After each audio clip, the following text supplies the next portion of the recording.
यहाँ पे देखिए हम छोटी सी मस्ती करने जा रहे हैं अपने बेटे के साथ। हाँ, अभी मेरा बेटा किचन के पास है।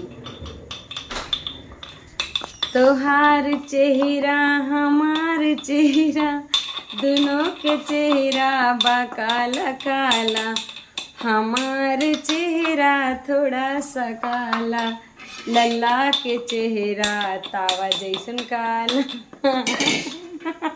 और ये तीनों बहनिन के चेहरे देखा, एक खुशी देखा, ऐसा कुछ ना है।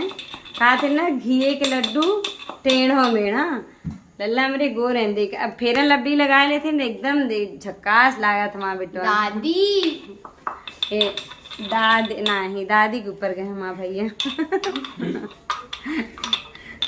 तो आप सबकी हमारी फैमिली मस्ती अच्छी लगे तो लाइक कमेंट शेयर सब्सक्राइब करना मत भूलिए और ढेर सारा प्यार दिए छनक प्रीति।